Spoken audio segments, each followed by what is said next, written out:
you'll have better sex. Trust me, guys, if you're listening to this, you will have better sex if you explore your ass. I 100% guarantee it.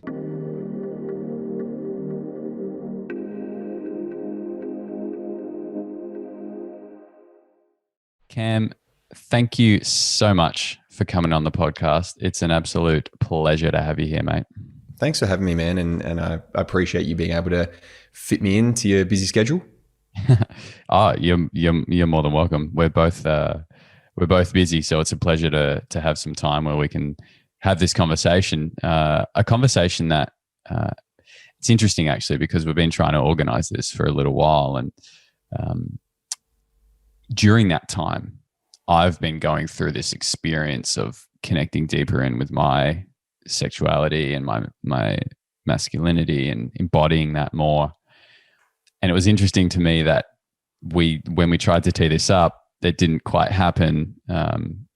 You were having a kid, and then I've actually being able to go deeper and experience more and learn more about myself and about what we'll talk about today during that time. So I feel like we can actually have a better conversation now than we would have been able to several months ago. Cool. So Nice, kind of worked out well.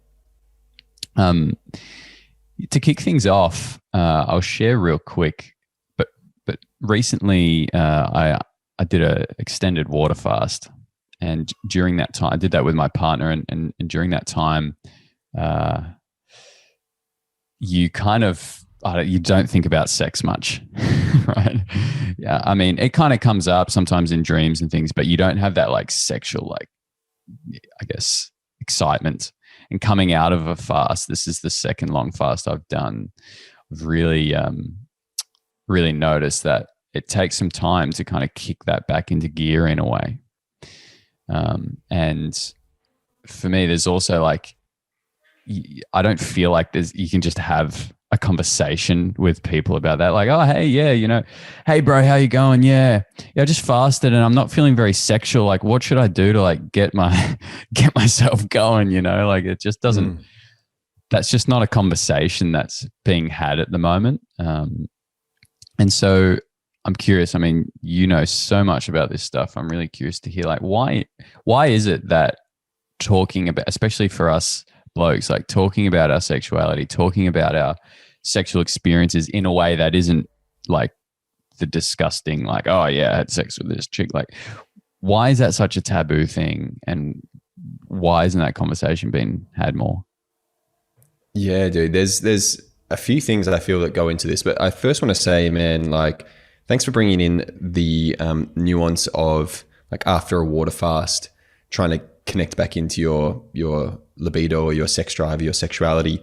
Because I've never heard anyone share that before. I've never done a water fast for that extended period of time myself, so I don't have the experiential knowledge, and I wouldn't have known that that's something that happens because obviously I haven't done it myself unless you'd shared that, and I've heard no one else share that. So that's a really valuable insight, man. I'm going to look more into that. So I appreciate you giving me some food for thought for that. Yeah. And with regards to we're both Australian, so I'll keep it Australia kind of focused here. But the reason why Aussie dudes don't talk about sex other than the whole surface level, I fucked this chick on the weekend, or I busted a nut the other night, or whatever it is I think because there's this weird stigma still around particularly male sexuality, right? There's this narrative that we have that male sexuality is very simple, very linear, very straightforward, and it doesn't deviate from that straight and narrow. And if it does, then something's wrong, right? And in both regards as well, if it deviates for worse, you struggle to get an erection and you don't, or even if you just don't get an erection at the change of wind, then you think that something's wrong with you and you don't want to talk about that. Or on the other side of things, if you have a really beautiful, multi-orgasmic, really intense, pleasurable experience with a partner, a lot of guys don't want to share that either because it deviates from what they think male sexuality kind of should be like. There's a lot of shoulding, I would say, in talking about male sexuality. We've got this image about what it should look like and how we should show up as men sexually. And to And so then like to layer on this difficulty speaking about sex with your mates is this kind of fear of being labeled something, right? And typically it's the fear of being labeled gay.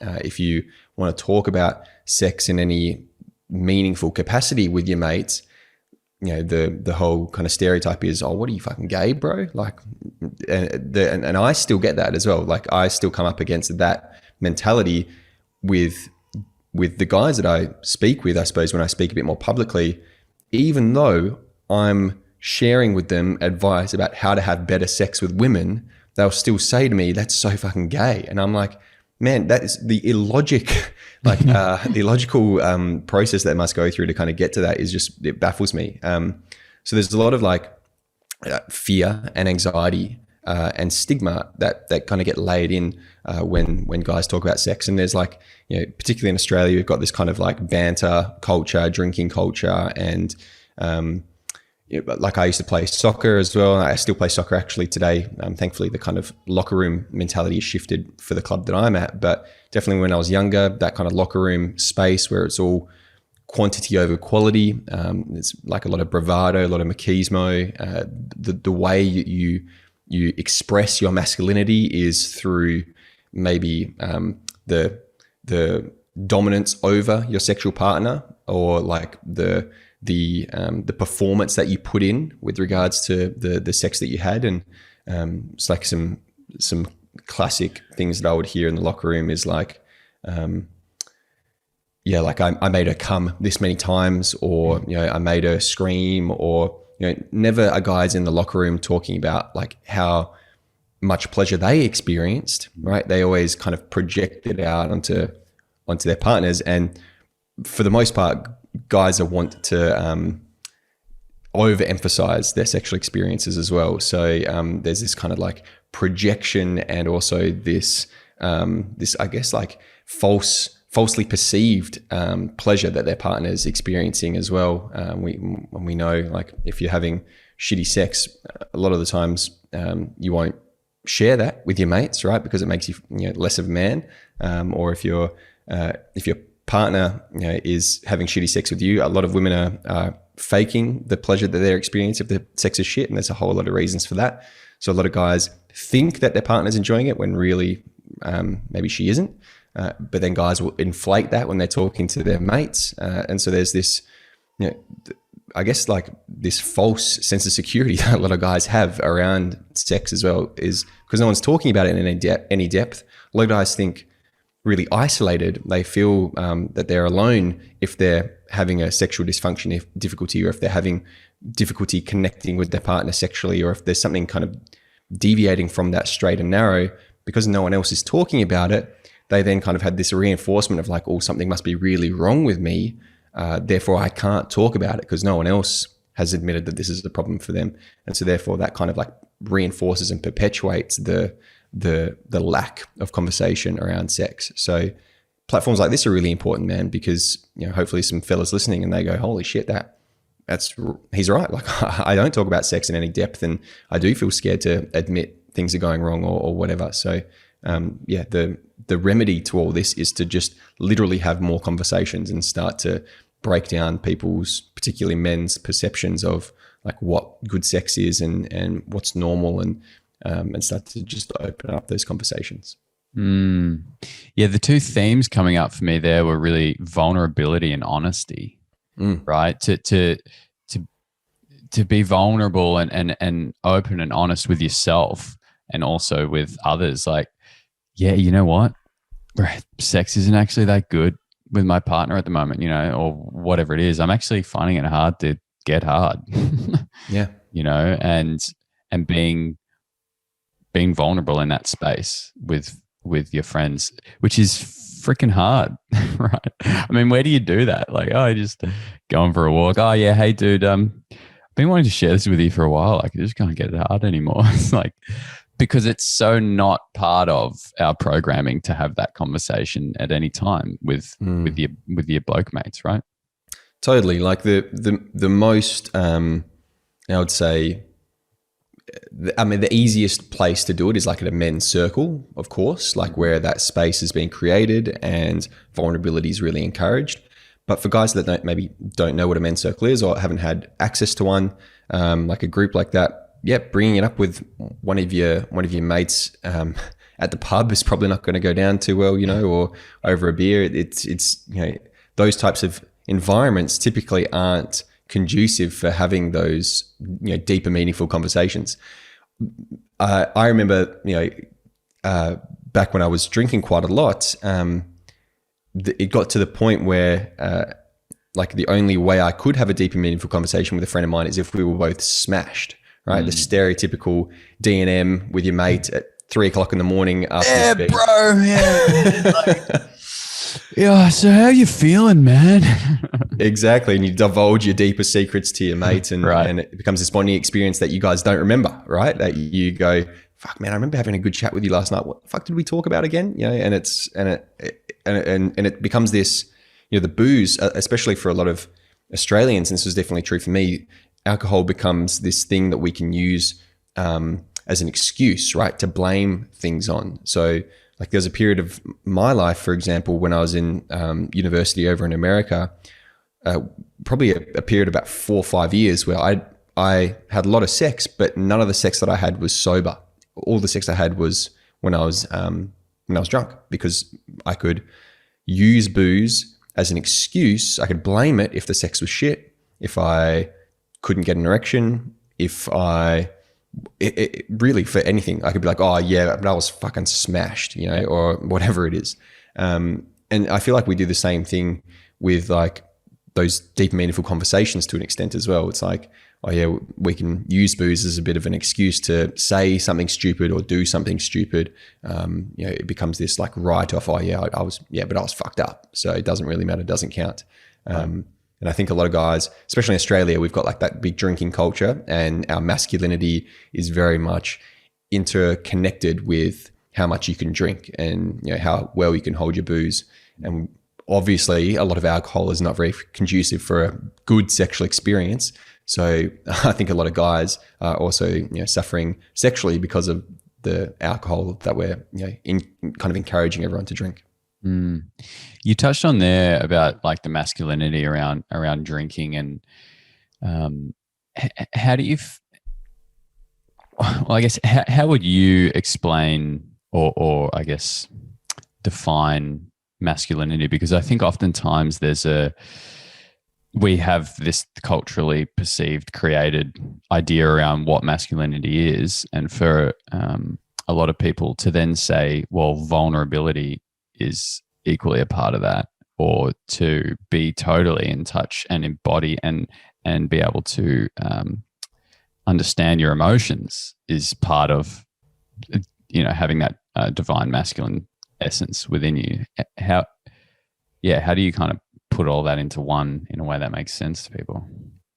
Yeah, so this is tough, man, because my opinion is that masculinity as a singular doesn't exist, but masculinities as a plural do exist, right? And to, I guess, like illustrate my point here is like this, when we talk about masculinity, or when like the mainstream kind of community talks about masculinity, there's this kind of unspoken agreement that it's like monolithic, that it's like Eurocentric, and that it's like traditional or conservative, right? That's like when we use the term masculinity in like the mainstream context, that's typically like what people think of, right? That's the unspoken kind of agreement that we have. But that's only one version of masculinity, right? There's actually so many different versions of masculinity, and especially like traditional masculinity. We have this idea of what we think traditional masculinity is, but like there's so many other traditions in the world. Whose traditional masculinity are we talking about? You know what I mean? Like there's traditions, masculine traditions in the fucking Boy Scouts. There's masculine traditions in sporting teams. There's masculine traditions for certain religious groups as well, and geographic groups. And so it's like when we're talking about masculinity, I think we do ourselves a disservice by saying that it's singular and not acknowledging the plurality of it. So That's like the first thing. And that's like a kind of a difficult thing to wrap your head around. So it's a little bit abstract, especially if you've been, like when we do this in the spiritual community quite a lot, especially when we define masculinity as one singular thing. Like I've seen people put up posts and say, this is what masculinity is. And it's like, bang, bang, bang, it's a dot point list of things. And I'm like, why? Who says? And they're like, oh, but it's the spiritual divine masculinity. I'm like, says who? Where are you getting this information from? So that I butt heads a little bit with that rendition, I suppose, of masculinity and femininity. So to, I guess, like explain, a friend of mine who's intersex, he likes to, he uses he, they pronouns, likes to say that there's no such thing as masculinity or femininity. There's only humaninity. And who you are as a unique individual human is kind of what matters. And you as a unique individual human can be vulnerable and can have things that you consider masculine traits, and you can have things that you consider feminine traits, and you can tap into those things when and if you feel comfortable doing that. So, to say that vulnerability is excluded from masculinity, I think that's only true in the sense that as a society, we've kind of separated those two things. We've said, here's what masculinity should be, right? Again, a lot of shoulding, and vulnerability. A real man shouldn't be vulnerable, or a real man, right, shouldn't be weak. And so we have like these arbitrary scripts, that people try and follow, right? And most of the time they're idealized, which means that like they're kind of put on a pedestal and they're almost unattainable. They're unrealistically unattainable. And so a lot of these, like if I speak for men, a lot of men that try and strive to be a quote unquote real man, or strive to embody that masculinity, fall short. Because of course we fall short, because we're only human beings. And so that falling short causes anxiety. It causes almost like self-judgment as well, because we feel like we've failed to be a real man, or and a lot of the times that feeling of failure, of not realizing your manhood or being a man, or whatever it is that society's kind of deemed, that turns into lashing out against people, turns into denigrating people that are quote unquote less manly than you, or women, lashing out at women, and being verbally abusive or violent, or just denigrating the feminine in general. Like that's a big part of, like in the mainstream, masculinity is often really defined as anything that isn't feminine, essentially, right? So it's not so much that masculinity has its own definition in the mainstream. It's just kind of like whatever's left over once you take everything that's feminine out of it, right? That's usually how it's defined. So a lot of guys kind of prescribe to that. They're like, I can't do anything feminine because that would mean then I'm less of a man, and that really binary dualistic way of thinking about masculinity fucks a lot of guys up, man, because then they can't, there's these guys out there that don't want to wash their assholes because they don't want to go anywhere near their ass, because it's, that's not gay. What men do. Yeah, it's gay. Yeah, so it's fucked up, man. It gets taken to the extreme. So yeah, that it's a big whole thing to unravel, but hopefully I explained a little bit of my thought process there. Yeah, and it almost perpetuates it more when, you're saying everything that isn't feminine, like get rid of everything, and then whatever's left is masculine. It almost then perpetuates the self-doubt or the self-criticism more, because it's like, oh, I have to be this and I have to be that, and then they just continue on that path. And then in a way, it's like, well, it closes you off to being open to exploring anything else, because you're just sort of stuck in that box. Yeah. Well, I'm interested to know what your definition of masculinity is, like, if I turn the question back to you. Yeah, that's a good one, actually. Well, first of all, I'm taking on board what you just said about it makes me think about food, actually, and like and releasing dogma around, oh, I'm a vegan, or I'm a this, or I'm a that. It's like, well, those labels just cause issues more than anything else. For me, recently, it's been about it's been about holding space, to be able to hold space for those around me and be present. That to me is what I've been connecting in with, like on a deeper level in terms of masculinity. And because when I can hold space and I'm present and I'm in my body, it kind of comes back to what you said. Like then I'm just flowing who I am, right? And in that moment, that might be strength, or it might be vulnerability, like we've been talking about. It could kind of be anything, but being in my body and being able to give my gift to others, and have that connection and be there with them is something I'm really focused on and aware of, I guess, at the moment. Is like, when I'm with you, and we're here now, and that's it, and nothing else is as important as this. So for me, just kind of sticking to those things for me allows me to be in my masculine, I guess, as best as possible. But also there's times when I can't, I'm not in my masculine. And I think that's important point too. And that is, there's times when like a fast, it can be quite a yin state, because you're so you just kind of, you're resting. You're not doing, you're just being, and you're just, letting the world come to you in a way. So I think you vary through times. Like I was in Melbourne for 2 weeks, a couple of weeks ago. I got back on Friday, and when I was down there, it was full on. Like I was in the office. I'd been away for a month, and I was just going like nonstop and just giving everything whilst I was there. And then I got back and had to hold space for a ceremony that we did the day after I returned. And my partner, Kristen, she's warned me. She's like, Alex, you need to be coming home more than a day before we do this, because you need to be there and holding space for these people as they go through this thing.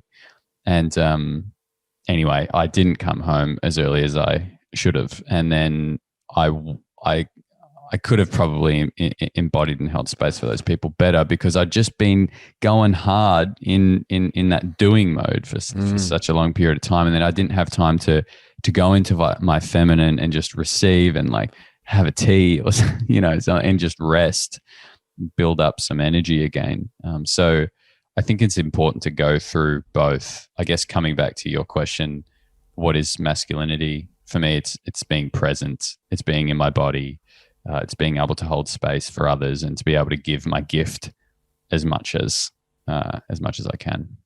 Yeah, beautiful, man. A friend of mine, he's a men's coach, and he talks about like how we're too focused on whether something is masculine or feminine. Like, we get into our head and like, oh my God, I'm not being masculine enough right now. Oh, is my partner in her feminine? Like, oh, I got to get into my masculine to get her into her feminine, and vice versa. And he's like, fuck, just sack that off for a moment and, figure out if you're anxious or not. Right. Are you, and he has a very simple analogy. It's like below the line or above the line. Are you below the line? And operating from that space of fear and anxiety and trauma even, or are you in a relaxed state? Are you, tapped into your body? Are you breathing and you're operating from a space that's above the line where, you're being authentic and you're being genuine, you're having that integrity.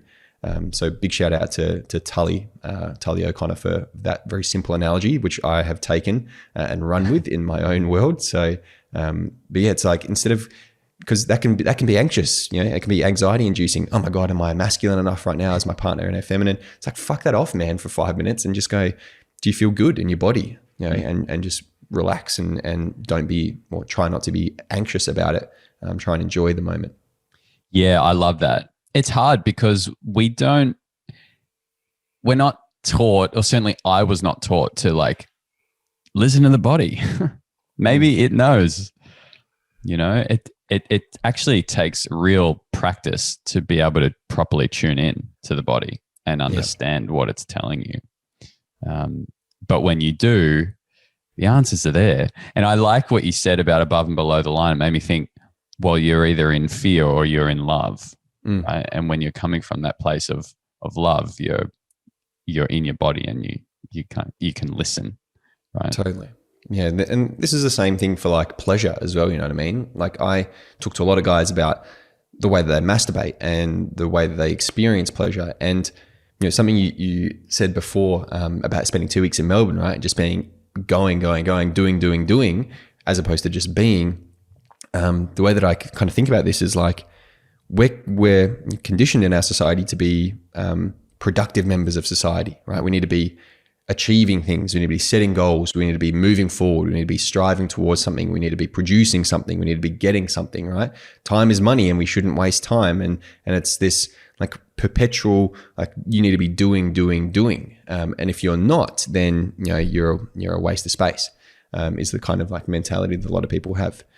But we bring that into our sex lives as well. You know, we don't just leave that mentality at the bedroom door. We bring it into our masturbation. We bring it into the way that we have sex, right? Sex has to be successful for a lot of people, right? There's an image of our head of what successful sex looks like, and we've got to strive towards that. And if we fall short of having successful sex, then we've wasted time, right?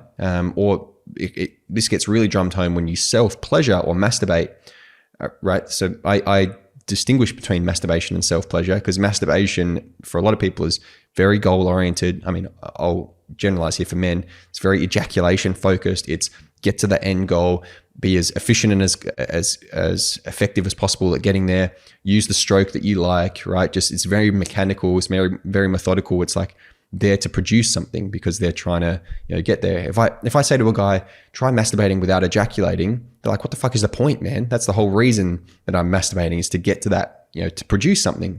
That's what a successful masturbation looks like, is, you know, it follows this script and I get to this end goal and I wipe my hands and I go on with the rest of my day. And it's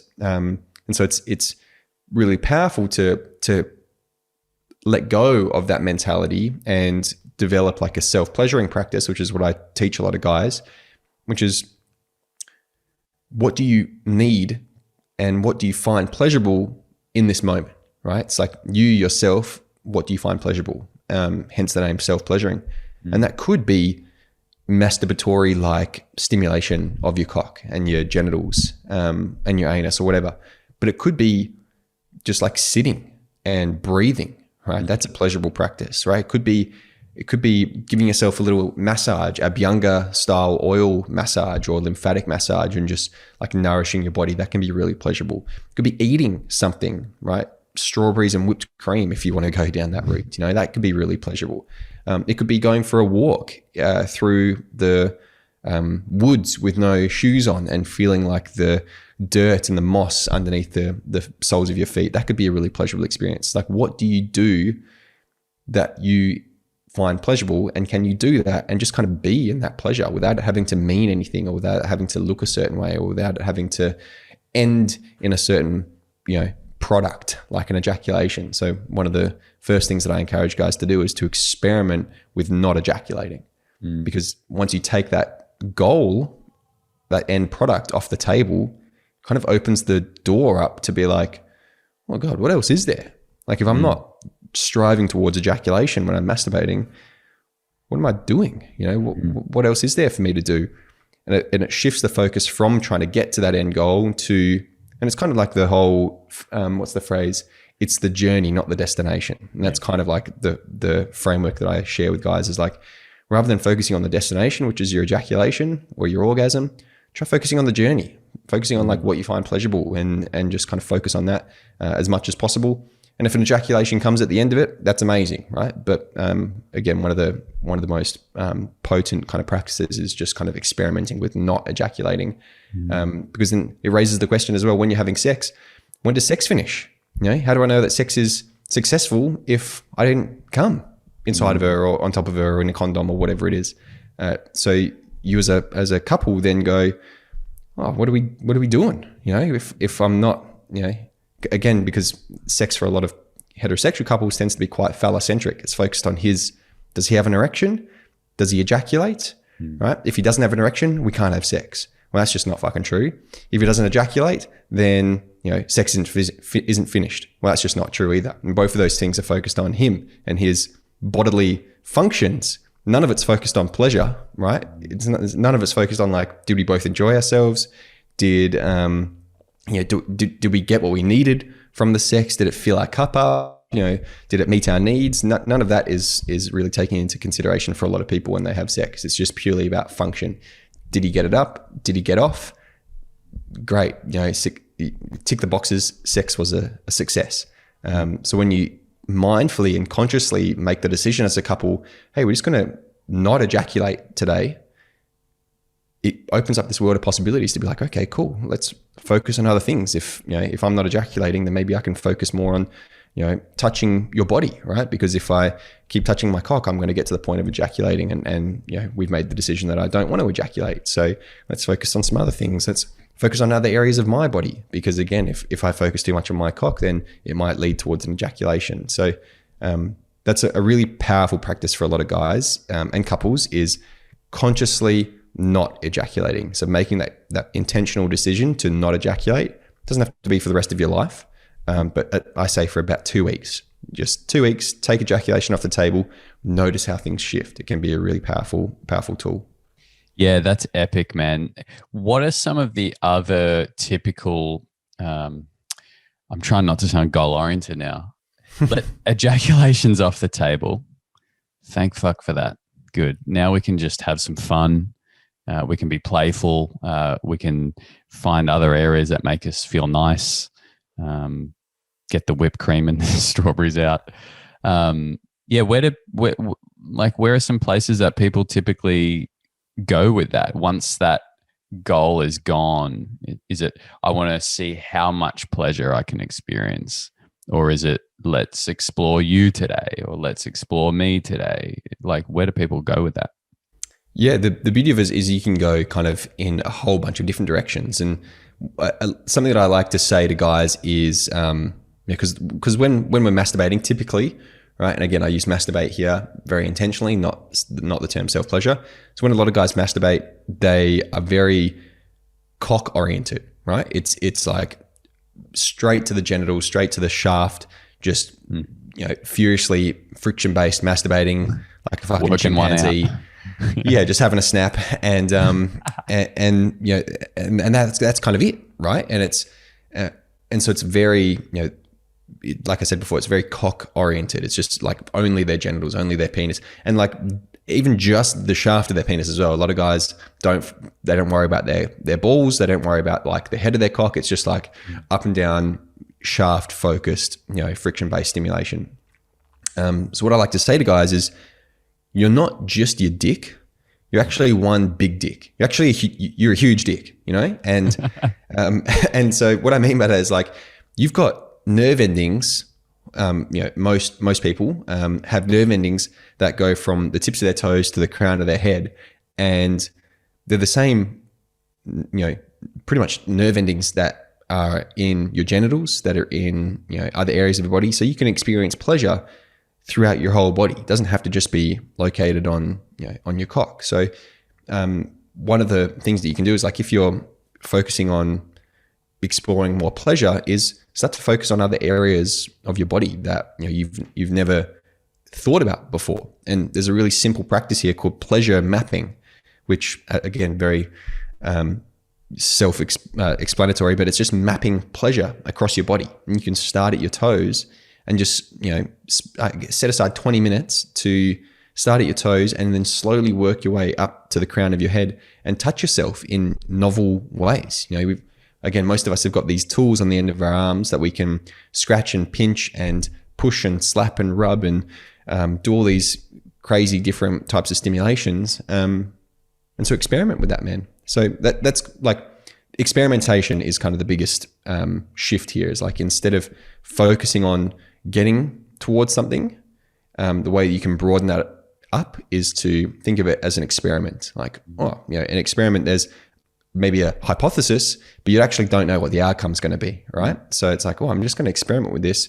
Holy shit, I realized that I love tickling the backs of my knees, right? Because I tried that for the first time and it was really beautiful and pleasurable and I really enjoyed it. Well, I found out that I really hate scratching my chest. and so you learn things. It's kind of a learning process, or experimentation process where you've collected information. It's like, I guess, like data collection. I use these phrases quite intentionally to kind of connect with guys, because they tend to be a little bit more on that kind of right brain, logical side of things. So that's the way that I kind of frame it, is like, if you're not focusing on getting towards that ejaculation, if you want help focusing on pleasure, here's a very simple practice, is the pleasure mapping practice of just mapping your body. The image that comes to mind is like, I used to play Age of Empires on the computer when I was young. And you know how you start and there's just like the blank map, it's like all black. And you got to like move and then the map appears. Yeah, you send your little people out and they go and discover. It's pretty much what you're doing with your body. A lot of guys are very familiar. The only place on their body map that they can see is their cock. And we're sending out, little investigators, rogues and shit, to go and find out the rest of the map, which is the rest of our body. So that's typically how I kind of frame it.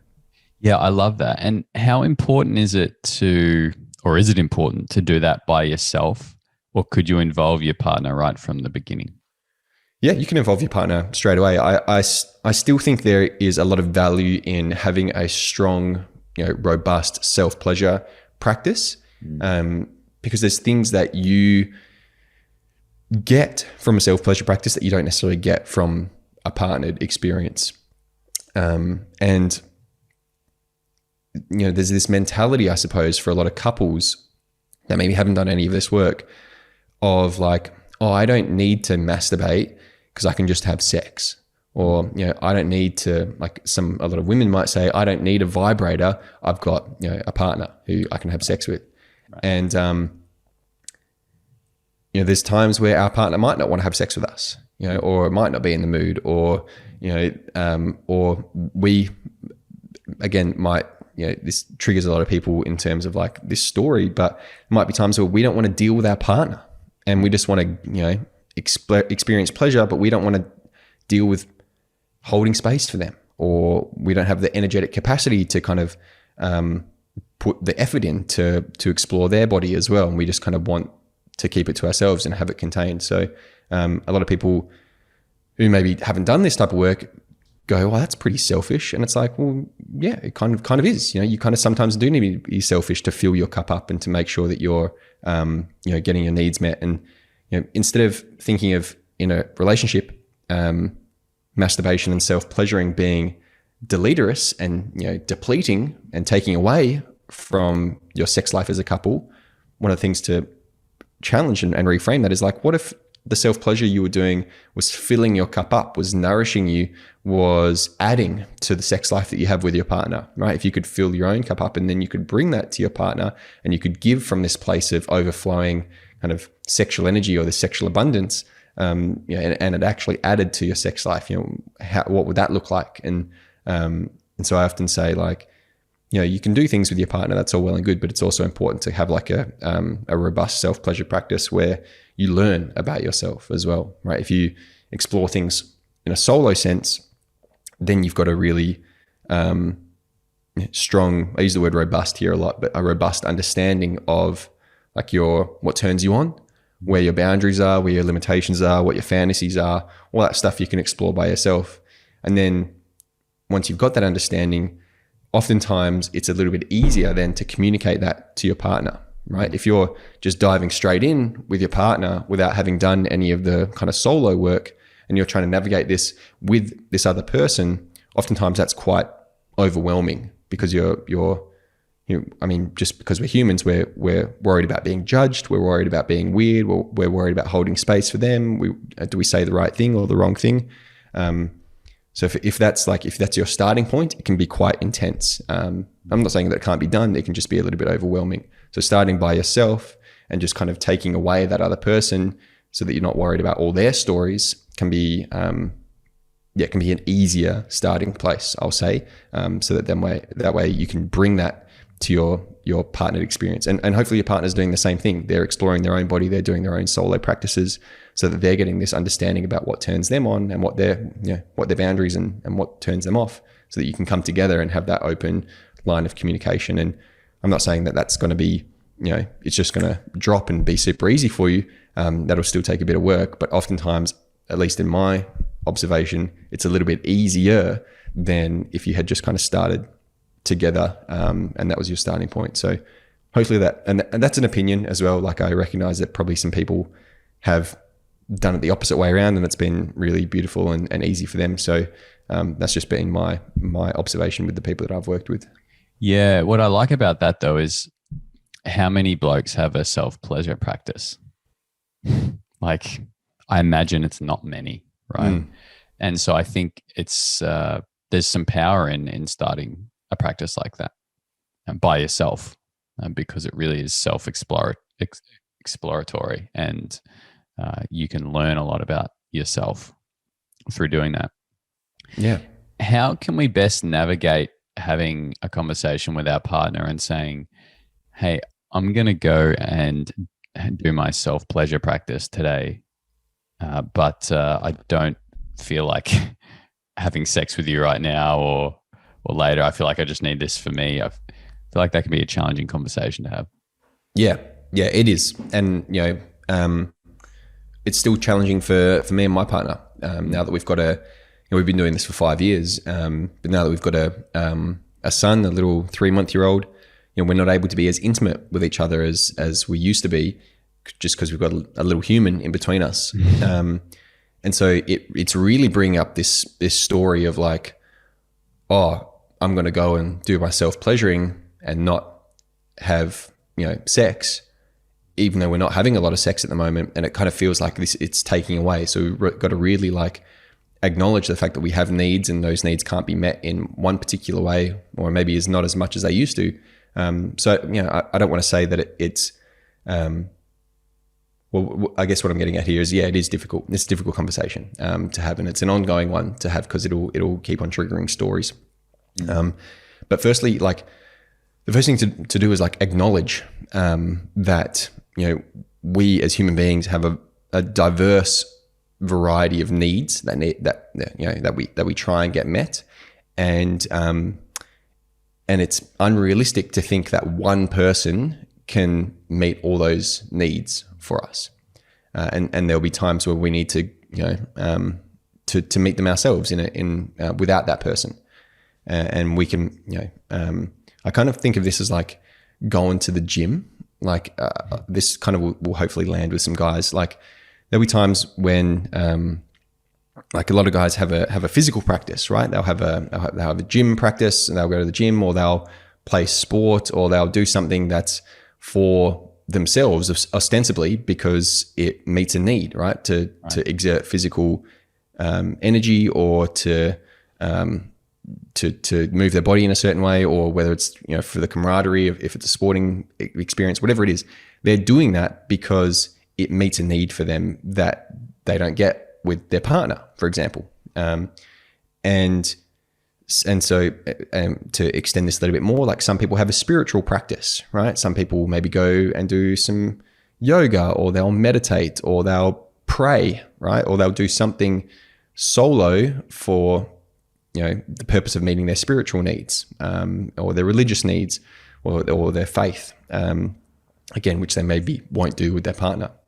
And so if we're already accepting and being acknowledging of that, then can we extend that same attitude towards sex and our sexual needs and our sexuality, and framing it as a practice, right, can be really helpful for having that conversation with your partner, as opposed to like, oh yeah, I'm just going to go have a wank. It's like, no, I want to develop a sexual practice here. I want to develop a self-pleasuring practice. I want to connect to myself, to connect to my body, so that I can bring that to our sex life. So I can bring that back to you, right? Because again, a lot of times our partners will have very similar mentalities of, masturbation in a relationship is taking away from the sex life. And it's like, well, no, that's not. Like, I have that story as well, but that's not what I'm trying to do here. I'm trying to develop this pleasure practice where I can connect to my body more, learn more about my sexuality, learn more about what turns me on and turns me off, so I can bring that back to you, and we can add to our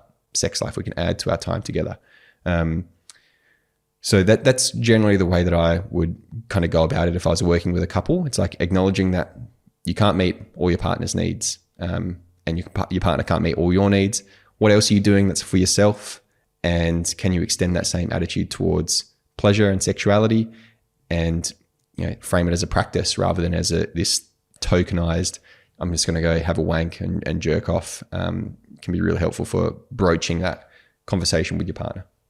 Yeah, I just love that. And the real critical piece for me there is that your sexual experiences with your partner will be better because of your self-pleasure practice. Because you'll know more, you'll be able to communicate more. You'll feel better, but you'll also be able to just give more in your sexual practice together. So yeah, I think that's really cool. It makes me think of the Chinese Taoists. They said, and in a minute maybe we can talk about multiple orgasms and go there. And they talk about like the sexual energy is actually the most potent energy, and so learning to cultivate that and build it and understand it and know how to move it around the body and the energy, like all of those things will really add to your sexual experiences with others. But if we don't have a time where we practice that stuff and we learn what feels good or what doesn't feel good, what we're into, if we don't have a time to do that, it's analogous to going out on the soccer field.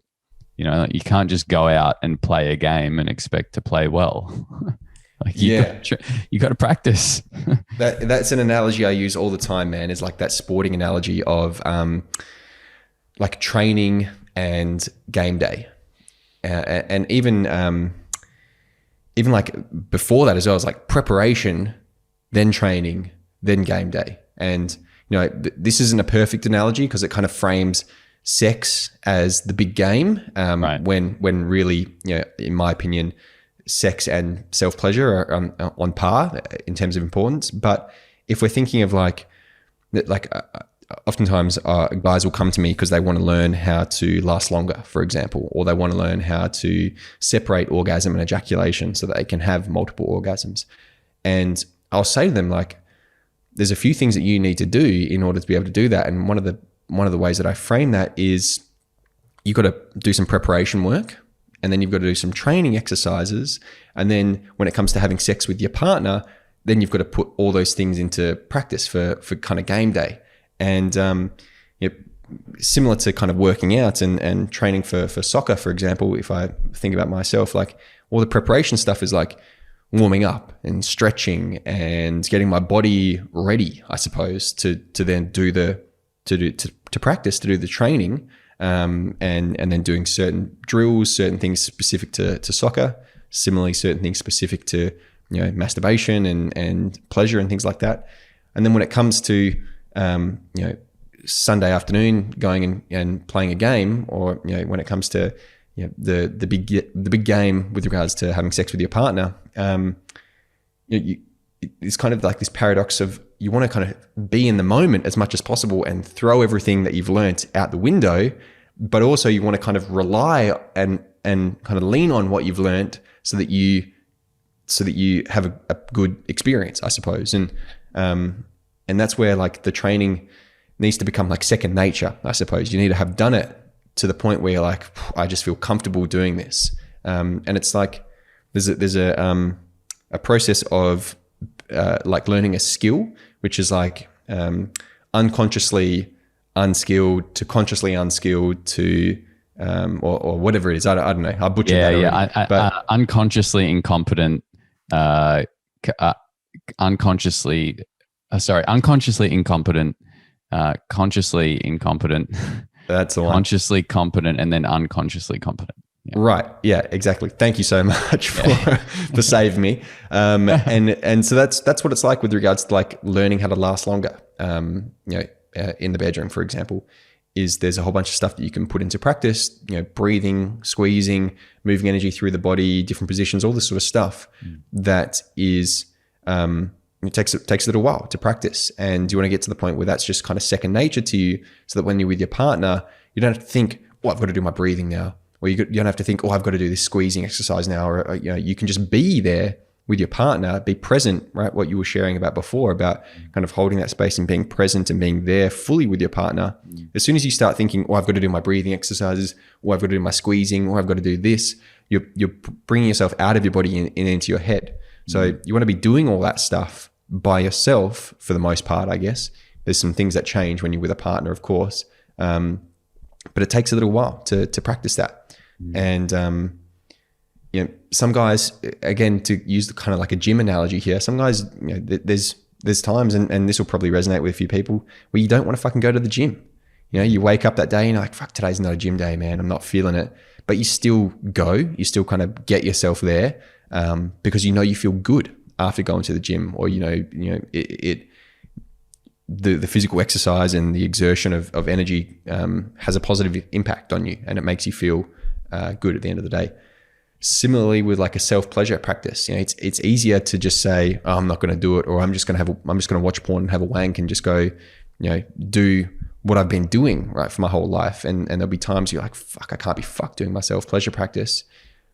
And that's where I say, look, same thing as going to the gym, man. Go and do it, right? And start it. Once you step into the gym and once you start lifting those first weights, things kind of click, and there's that kind of like, oh, I'm in it now. I feel pretty good. I'm getting into this, and I can finish off the workout, whatever it is.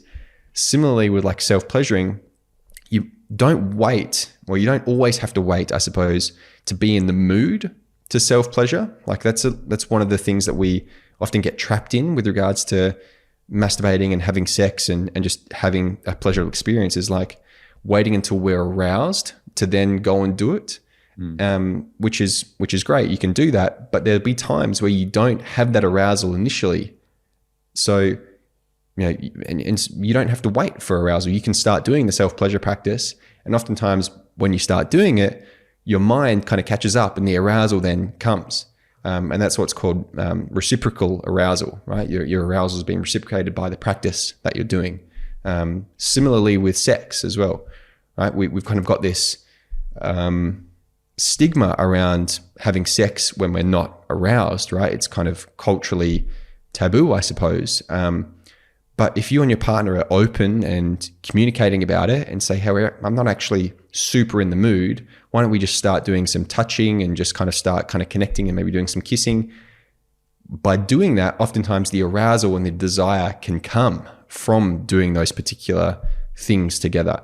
And you can kind of get yourself in the mood, so to speak. So that's something to be mindful of as well for people that maybe are struggling with their libido and their sex drive, is they're kind of just waiting and waiting and waiting for them to feel like they're turned on, to feel like they're aroused, when really you can kind of help yourself to feel aroused by going out and doing the thing that you're waiting to do until you're aroused, which is like that can be really it's almost like a permission slip to go and do it. A lot of people kind of need that. They're like, oh, you're right, I actually can. There's nothing really stopping me. And then by doing that, oftentimes the arousal follows.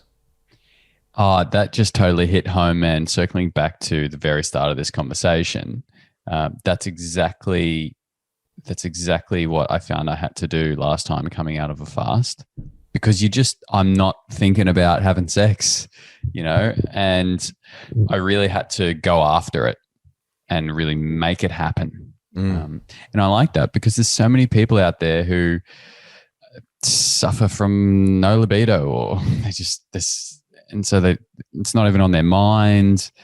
And for me, it comes back to health in general, having a sexual practice, and even though ejaculation isn't the end goal, but it's still an important thing to flow every now and then, and for women, like to orgasm regularly is important for their overall immunity, right? And so if we've lost that, it's important to work to get it back. And maybe work's the wrong word, but to practice regularly to find it. And I like that reciprocal pleasure, I think is the term that you use. Reciprocal arousal. Thank you. Yes. You saved me. So yeah, I really, really like that. Jumping back to that analogy about the prep and then the training and then the game. I like your point about personal and a practice with your partner are equally as important. What are some things that would come under the prep? If I'm creating a self-pleasure practice, what would come under preparation, and then what would come under training from your side? Cool. So there's an analogy here from a teacher of mine. His name's Nick Spadaccini, so I fully credit him with this. It's he says that the body is like a sponge. Our body, our human body is like a sponge, and like a sponge soaks up water, our body soaks up tension. And on a day-to-day basis, where we've got we watch the news, maybe we've got some fear coming in from the news, or we're connecting to our friends and our family, and there's like some anxiety around that. And so our body all day is kind of accumulating tension and tightness and anxiety for the most part. Our body's really good at that, just like a sponge is really good at soaking up water. And now, tension isn't a bad thing. If he's an engineer, hence why he kind of has this analogy. We need tension to hold up buildings, for example, and hold up bridges, right? So tension isn't inherently bad. Sexual tension is not necessarily a bad thing, right? But the problem arises, I suppose, when we get this waterlogged sponge and we try and pour some more water onto the sponge. What happens? The sponge leaks, right? It's at its capacity. Similarly, our bodies, when we're full of, let's say, quote unquote, bad tension, and we then have, we step into maybe a sexual experience with our partner, and there's that added sexual tension, our body's already at capacity, right, for tension in general. So we're trying to pour more tension onto our body, that sexual tension, and we can't handle it. And so like the sponge leaks, oftentimes, our body, our male body leaks in the form of premature ejaculation, for example. So preparation is wringing out that sponge of all the water that it's holding, like wringing out our body of all the tension that it's holding. And there's a whole bunch of different ways to kind of do that. The most effective and simplest way is to go out and get a massage from someone who knows what they're doing, to kind of move stagnant tension, right? Like that waterlogged sponge, that water stagnant in there. And similarly in our body, we have, stagnant tension, which is oftentimes unconscious. It's unconsciously stagnant. You need conscious kinetic tension, right? So movement-based, intentional tension to move it. And so the most basic way is to go get a massage, but obviously we can't all go and get massages every day unless we maybe live in Bali and they cost like $3. Yeah. So you can do a self massage. That's a really simple way of starting to release that tension from your body. But you can also think of like doing some breath work or doing some movement and stretching exercises. I moonlight as a yoga teacher, so I use movement to release tension from my body, relaxation exercises. That's your preparation work, essentially, is like bringing yourself from a, let's say, heightened state of arousal or a heightened state of tension back down to a baseline, right? Because if you're at a 90% arousal, right, and most of us are in a state of arousal on a day-to-day basis. Arousal doesn't inherently mean sexual arousal. Arousal is just a function of the sympathetic nervous system, right? It's elevated heart rate, it's shallow breathing, it's holding tightness and tension in the body, right? So if we want to get into the neurology of this, I suppose, into the physical aspects of it, a lot of us are in sympathetic dominance, right? We're in a high state of arousal on a day-to-day basis. What we want to try and do is reduce that arousal as much as possible before we go into our sexual experience, so that when we start to build our arousal in a sexual way, in a pleasurable way, we're starting from that bottom, line, that baseline. And again, we want to try and build our arousal not 0 to 100 in 10 seconds. We want to try and slowly build it up, right? And we want to get to the point where we can kind of maintain it and manipulate it. We can get it up to a 95 and we can keep it at a 95 for as long as we want, right? Before getting to 100 and maybe resulting in an ejaculation. So the first step, that preparation step, is whatever analogy. I think I threw like 3 analogies out there. Wringing the sponge out or reducing that level of arousal, just kind of getting to a baseline, getting to that relaxed state. Essentially getting into your parasympathetic nervous system as much as possible. That's your preparation work. And that can look a whole bunch of different ways depending on the type of modality that you resonate with the most. Your training exercises then is that like slowly building up of arousal, or that slowly pouring of water onto a dry sponge. It's like learning how to slow that down firstly. That's through things like breathing, through stroking your cock in a certain way. So rather than just kind of grabbing it and trying to rip the head off it, it's like, working your way down, maybe from your heart down towards your cock and starting to build that arousal like really slowly, stimulating like the frenulum and the perineum, these kind of 2 areas, the frenulum being the underside of the head of your cock and the perineum being that space in between your genitals and your anus, like starting to stimulate these sensitive areas of your genitals and both of those areas, you can't like furiously friction-based stimulate them. So they need to require a different type of touch. So experimenting with that, experimenting with stimulation as well. So a lot of guys, when they masturbate, they'll watch porn. So I'm not fully anti-porn. I think there's some really beautiful educational and ethical porn out there, which can be used mindfully and intentionally during your self-pleasure practice. That's a whole another conversation, but like you can also listen to erotic material as well. Like Literotica has a really beautiful like audio porn, for example, and you can like listen to things that arouse you. So using external stimuli in a really mindful, conscious, intentional way to kind of help build that arousal and give it this kind of dynamic opening up experience, rather than like, I'm just going to be visual and I'm just going to focus on my cock. So lengthening and prolonging that with a bunch of different tools, all that's kind of training. And then getting to that point where you've built up to like a 95, right? You're a 95% out of 100%. Maybe 100% is an ejaculation. It's like you're in this heightened state of arousal now, pleasurable arousal, kind of on the edge. This is where the practice of quote unquote edging comes from. What can you do to maintain that edge without kind of falling over and tipping off into an ejaculation?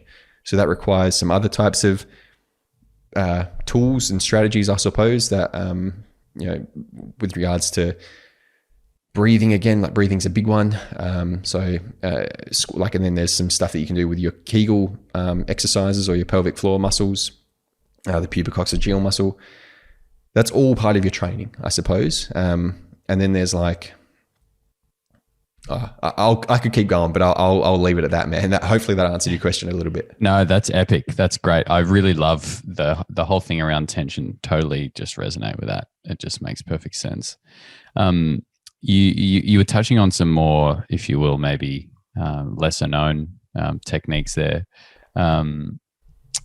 Let's talk about ejaculation and orgasm and maybe just unpack how that's actually possible to orgasm without ejaculating. Because for a lot of people, certainly for me, until like a year or so ago, it was like, well, it's the same thing. But yeah, it's certainly not. Yeah, so that's the common conflation, is ejaculation equals orgasm, which for a lot of people, they happen almost simultaneously. But if you really tune in, oftentimes the orgasm happens first and the ejaculation happens after the orgasm. But it's just kind of like milliseconds afterwards. So I encourage like guys to firstly experiment with that, like really see if you can minutely detail your orgasm and ejaculation and see if you can notice that they are two separate things, because they are slightly separated. But to get kind of a little bit technical here, ejaculation is a function of the sympathetic nervous system, right? It's mediated by the pudendal nerve. The pudendal nerve is this nerve that runs through the perineum, that space in between the genitals and the anus. And it's a sympathetic nerve. It only carries sympathetic fibers, which means it's part of that sympathetic nervous system response, that fight or flight response, that anxiety response, the stress response, the survival response. That's because ejaculation is a survival mechanism, right? If we in antiquity, if our ancestors didn't ejaculate, then we wouldn't have survived as a species.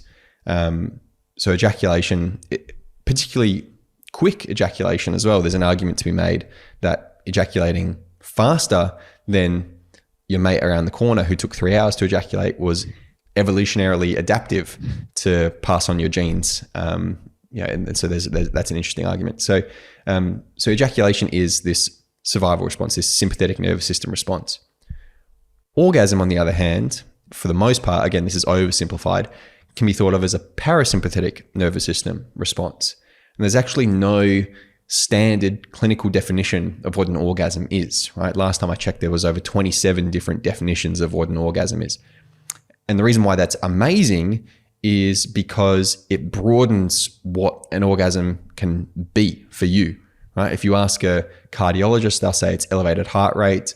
If you ask an endocrinologist, they'll say it's the secretion of hormones. If you ask a physiologist, they'll say it's involuntary contractions. If you ask a fucking psychologist, they'll say it's a subjective, heightened experience of pleasure. Right? It's, depending on who you ask, orgasm is this kind of elusive, undefinable thing, which is fantastic because it allows you to then explore that for yourself. Right? You can start to separate orgasm and ejaculation by going, okay, well, if ejaculation is this sympathetic nervous system response and orgasm for the most part is a parasympathetic nervous system response, what can I do to stay as much as possible in my parasympathetic nervous system and explore the heightened state of pleasure that's available to me there? Like a very simple way that I kind of put this is like, think of all the stuff that happens when you ejaculate. Your heart rate goes up. A lot of guys, their breathing goes up into their chest. Some guys even hold their breath. There's a muscle tension, myotonia. You kind of squeeze. Some guys are kind of also pushing as well. They're trying to push their ejaculation out. The temperature goes up. You start sweating, all this stuff. If you took that cluster of characteristics and applied them to a guy walking down the street, right, or you were playing soccer and this dude all of a sudden, he started like squeezing and tensing and holding his breath and like convulsing, man, you would think that guy's having an anxiety attack. You think he's having an episode. Yeah. And that's because ejaculation is like a pleasurable anxiety attack. It's this heightened state of tension and sympathetic nervous system experience.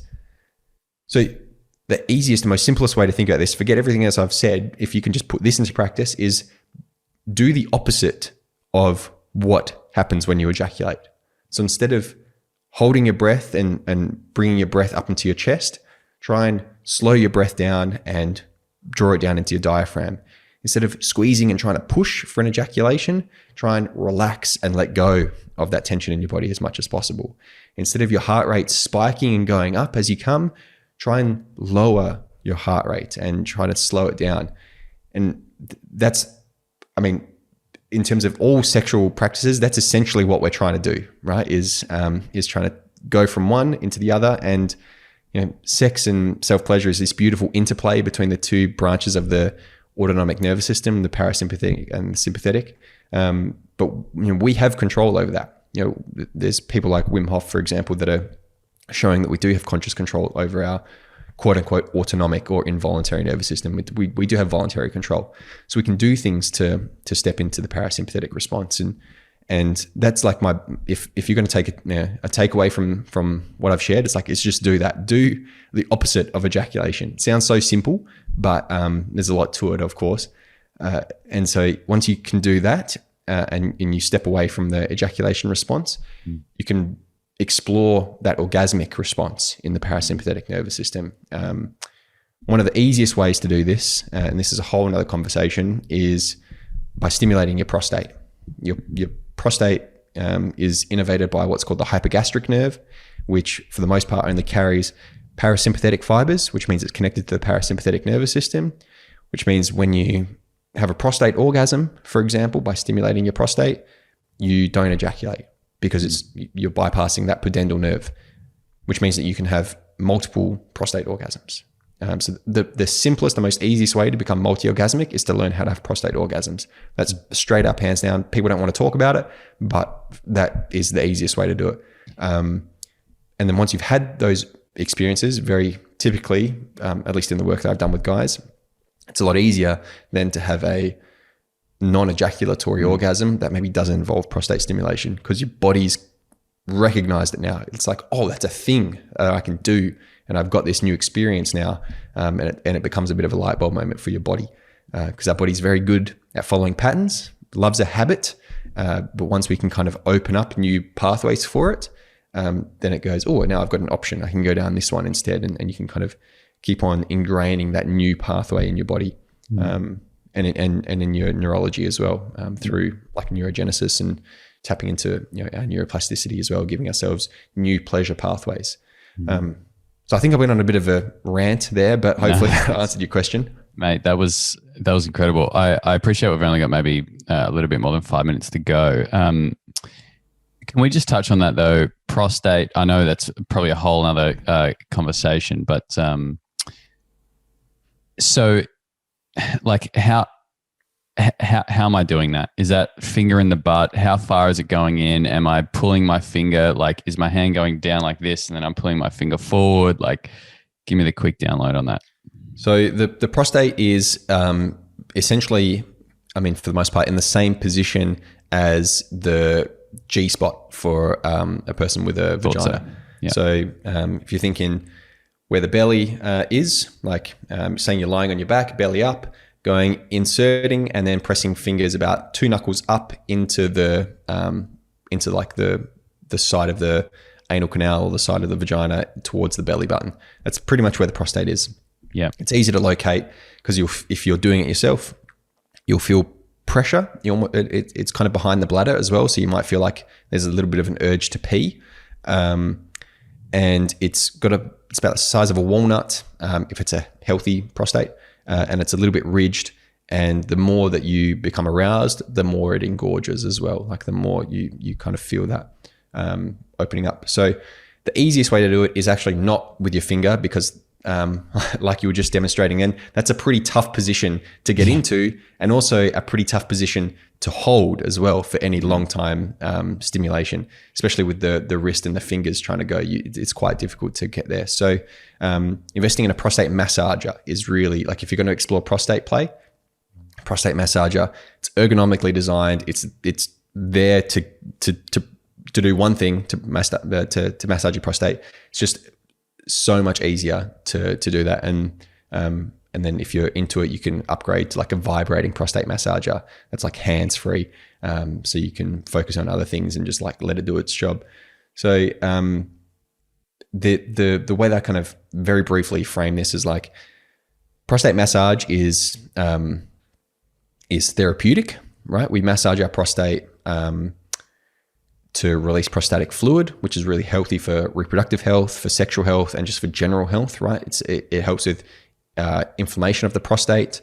It kind of cleans it out, clears it out, and can help with prostatitis. And we know that there's a small link between prostatitis and prostate cancer as well. So although there's been no long-term studies, I firmly believe that regular prostate massage can help reduce the risk of prostate cancer. But then there's prostate play, which is not necessarily massage, which is therapeutic, but prostate play, which is maybe, let's say, recreational, which is for the purposes of experiencing pleasure.